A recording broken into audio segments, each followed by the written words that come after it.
আসসালামু আলাইকুম ভিউয়ার্স। আপনাদের সাথে আজকে যে রান্নার রেসিপিটি শেয়ার করব সেটি হচ্ছে ধুন্দল রান্নার রেসিপি। গ্রামে এই ধুন্দল খুবই জনপ্রিয়। বিশেষ করে যেকোনো গাছে বর্ষা মৌসুমে এই ধুন্দল গাছটি উঠে যায় এবং ধুন্দল ধরে থাকে গাছে ঝুলে, ঝুলে। তো ভিউয়ার্স, আমাদের নিজেদের গাছের ধুন্দল হয়েছিল। এজন্য আমরা ধুন্দলগুলো কেটে সুন্দরভাবে ধুয়ে নিয়েছি, যেভাবে আপনারা দেখতে পাচ্ছেন, এবং এখানে আমি লবণ, হলুদ, তেল, কাঁচামরিচ এবং পেঁয়াজ পর্যাপ্ত পরিমাণে দিয়ে দিয়েছি। সবজিতে আসলে আপনারা এটা কম বেশি ব্যবহার করতে পারেন, কোনো সমস্যা নেই। তো আমি অন্যান্য উপকরণ দিয়ে দিলাম। কিছুটা জিরা দিয়ে দিলাম। এরপরে আমি হচ্ছে যে আ চুলার রান্নাটা সুন্দরভাবে শুরু করব। প্রিয় ভিউয়ার্স, আপনারা দেখছেন যে এখানে গ্যাসের চুলায় রান্না করছি আমি। আপনারা চাইলে এটা যেকোনো চুলায় রান্না করতে পারেন। প্রিয় ভিউয়ার্স, দেখুন এভাবে সুন্দরভাবে নেড়েচেড়ে দিতে হবে। এরপরে এটাকে হচ্ছে যে নেড়েচেড়ে দেওয়ার পর ঢেকে দিতে হবে, তাহলে এটা থেকে পানি বের হবে প্রচুর পরিমাণে। যখন পানি বের হবে সে সময় এই পানিটাকে একেবারে শুকনো মানে হয়ে যাওয়া পর্যন্ত অপেক্ষা করতে হবে। তো প্রিয় ভিউয়ার্স, দেখুন এবার হচ্ছে যে আমি এটাকে সুন্দরভাবে ঢেকে দেব।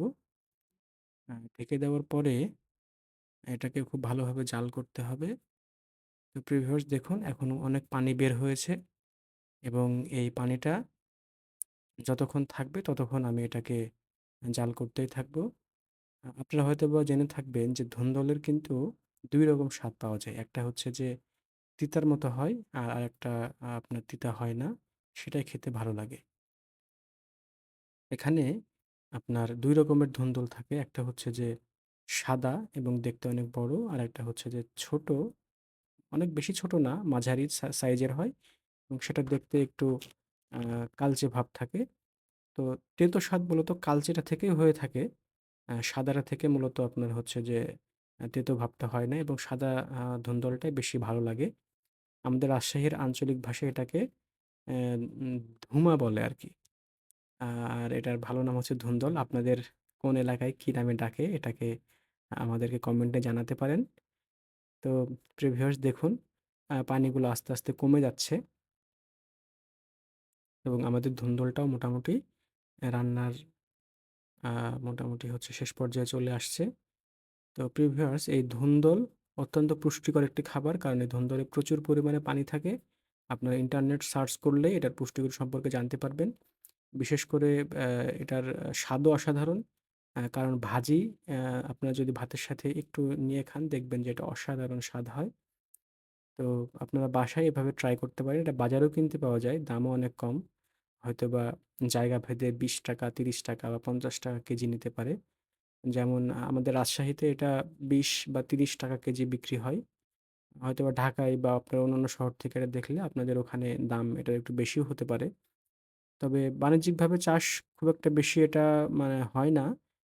মানুষের বাসাবাড়িতে এটা বেশি হয়, বিভিন্ন গাছে বা আপনার হচ্ছে পুরনো জায়গাগুলাতে এগুলো সাধারণত বর্ষার পানি পড়লেই এই গাছগুলো বের হয়, এবং বিভিন্ন গাছে এটা উঠে যায়, সেখানে ধরে থাকে।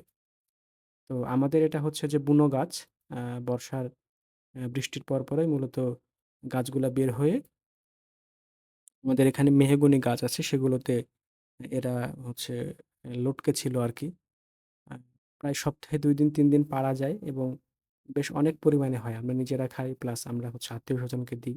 তো প্রিয় ভিউয়ার্স, দেখুন কত সুন্দর হয়ে গেছে আমাদের এটা। দেখুন এখন পানিগুলো একেবারে শুকিয়ে গেছে। আমাদের রান্নাটা মোটামুটি প্রায় রেডি। আপনারা চাইলে এভাবে রান্না করে বাসায় সুন্দরভাবে পুষ্টিকর খাবারটি খেতে পারেন।